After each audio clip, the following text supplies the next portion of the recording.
Olá, boa noite. Seja bem-vindo ao Jornal da Record. Presidente Jair Bolsonaro diz que vai liberar 20 bilhões de reais para a compra de vacinas. Justiça autoriza o consumo de bebidas à noite em bares e restaurantes de São Paulo.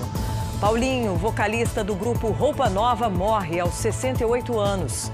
Agora, no Jornal da Record. Oferecimento Bradesco. Em 2021, volte a brilhar.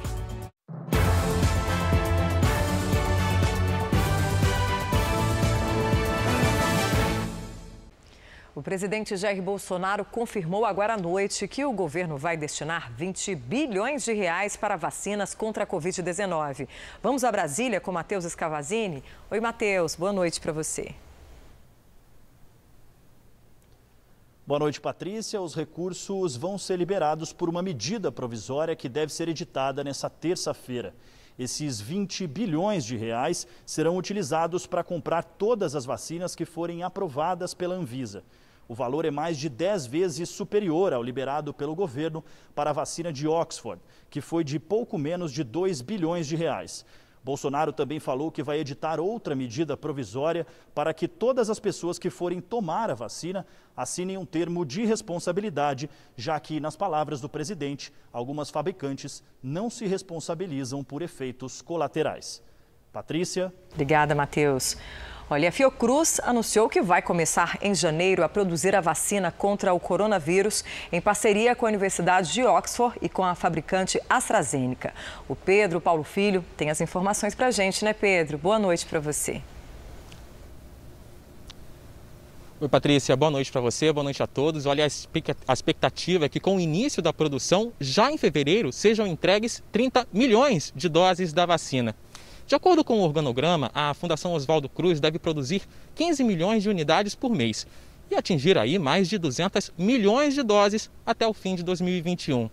Segundo especialistas, essa vacina foi a primeira a entregar os resultados da fase 3 dos ensaios clínicos e apresentou segurança acima dos limites exigidos pelo Ministério da Saúde. Patrícia. Que boa notícia, Pedro. Obrigada pelas suas informações. Bom, e agora à noite, o Tribunal de Justiça de São Paulo suspendeu o decreto que proibia a venda de bebidas alcoólicas depois das 8 da noite em bares e restaurantes. Os detalhes com ela, Giovana Rizardo. Oi, Giovana. Boa noite para você. Boa noite, Patrícia. Boa noite a todos. A decisão, ela suspende temporariamente a determinação do governo e atende a um pedido da Associação Brasileira de Bares e de Restaurantes. O desembargador justificou que o Estado não apresenta evidências científicas para a proibição e que uma decisão tardia pode trazer prejuízos financeiros que serão suportados pelo setor de restaurantes e similares. A Justiça pede ao Estado que apresente uma resposta com base na ciência sobre a lei seca. Em nota, o governo diz que a recomendação partiu dos médicos do Centro de Contingência do Coronavírus e que 40% dos novos casos da Covid-19 são de jovens. Patrícia. Obrigada, Giovana. E os vereadores de Curitiba votam nesta terça-feira o projeto de lei que classifica a academia como serviço essencial. Quem traz as informações é a repórter Camila Andrade. A justificativa do projeto é que o sedentarismo traz prejuízos à saúde da população e que a obesidade é um dos mais graves fatores de risco para a Covid-19.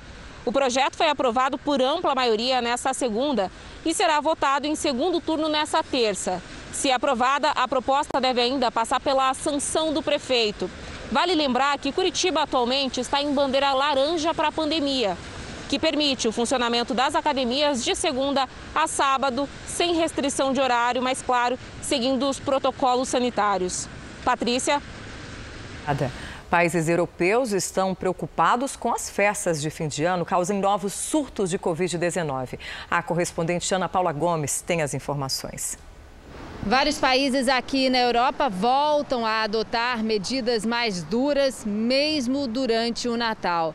Depois da Alemanha anunciar o fechamento das escolas e de todo o comércio até o dia 10 de janeiro, o Reino Unido retomou algumas restrições na capital Londres. Segundo o ministro da Saúde britânico, os números da Covid-19 no país dobraram na última semana. O mesmo acontece na Itália. A vacinação no bloco europeu só deve começar em janeiro.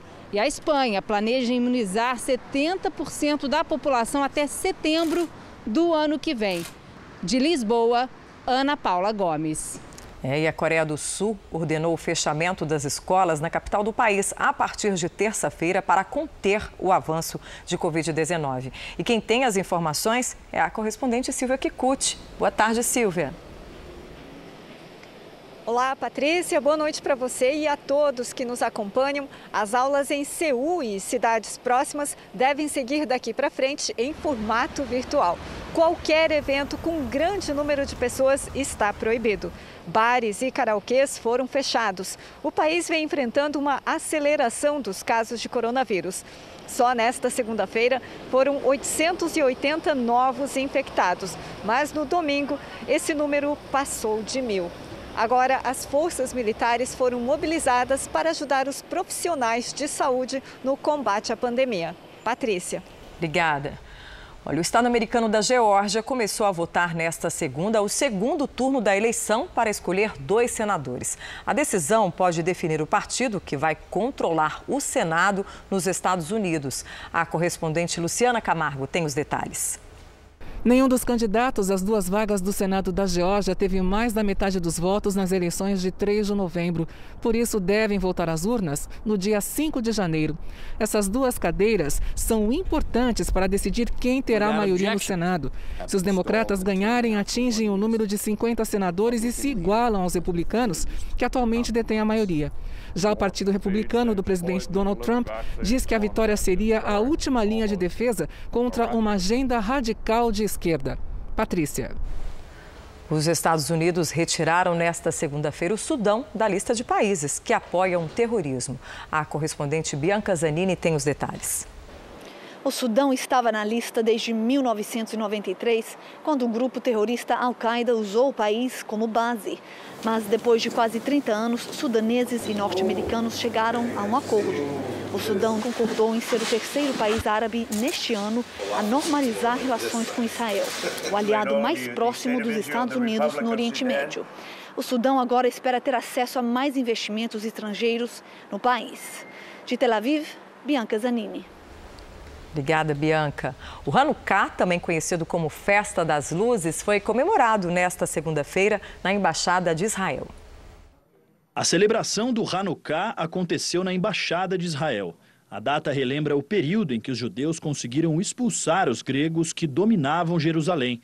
O Hanukkah é uma comemoração importante no calendário judaico e se tornou mais significativa este ano com a aproximação dos representantes do Bahrein, que também estiveram presentes. O paz entre o Bahrein e Israel é uma coisa, um milagre. Se eu fui bastante tempo em Israel, no exército, nunca pensei que nós podemos apertar tanto dos países árabes, do Bahrein. A celebração reuniu deputados, prefeitos, diplomatas e autoridades, como o presidente do STF, ministro Luiz Fux. Ele falou sobre ser o primeiro judeu a se tornar presidente da Suprema Corte brasileira. Para demonstrar que realmente o Brasil é um país que não tolera preconceitos e que convive com todas as raças, religiões, de maneira, digamos assim, a cumprir o ideário da nação, que é o princípio da igualdade de todos. E a Câmara dos Deputados aprovou o marco das startups. Voltamos com o Matheus Escavazini, direto de Brasília. Com você, Matheus. Patrícia, o objetivo é estimular essas empresas em estágio inicial voltadas à tecnologia e com um perfil inovador. O projeto estabelece regras de funcionamento para o setor. O texto segue para o Senado. A Câmara também aprovou regras para a compensação da Lei Candir. O governo federal vai repassar 58 bilhões de reais a estados e municípios até 2037. A proposta aprovada vai solucionar um desentendimento de mais de 20 anos entre os estados e a União, pelas perdas de arrecadação após isenção do ICMS de produtos de exportação. Os textos seguem para a sanção presidencial. Patrícia. Bom descanso, Matheus. Vamos agora ao comentário de Augusto Nunes. Boa noite a você que nos acompanha.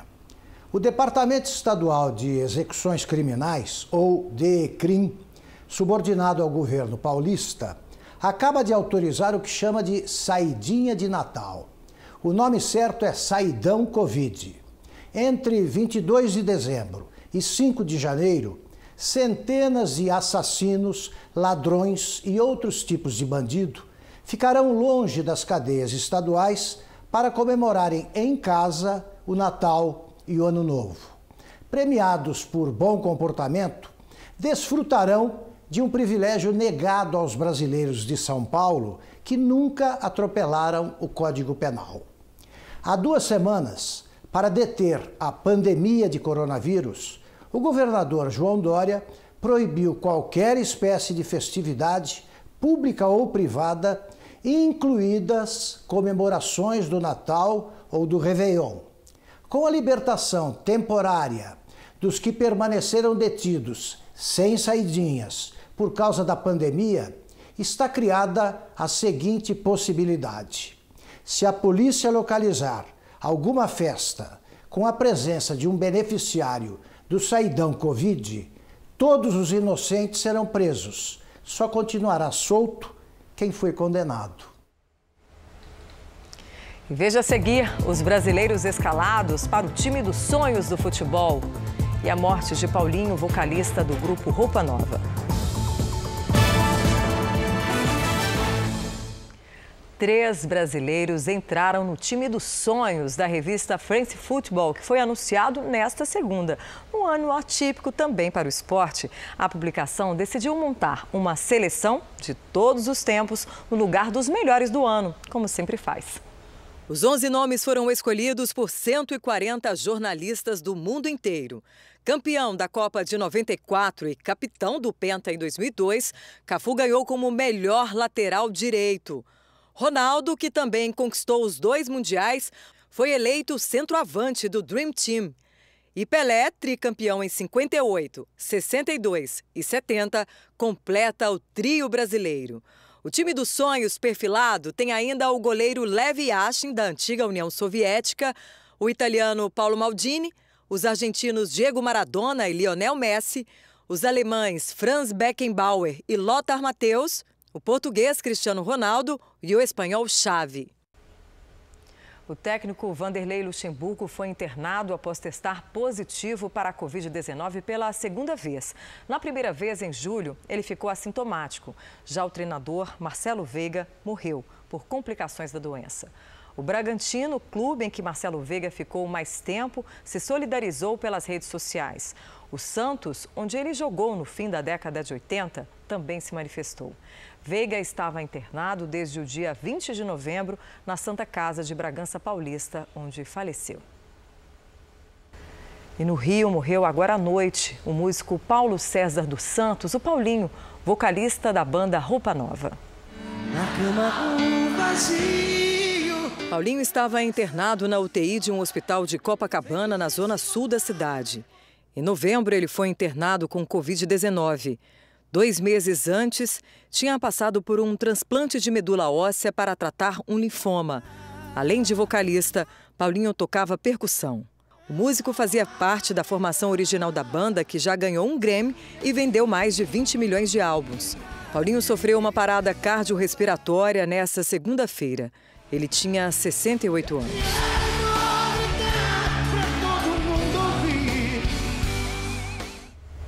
Bom, e agora uma vitória da vida. Na Espanha, uma mulher de 104 anos venceu o coronavírus. Dona Helena ficou 14 dias internada, mas superou a doença e voltou para casa como um símbolo de que até mesmo pessoas em situação de alto risco podem vencer o vírus. E que assim seja, né?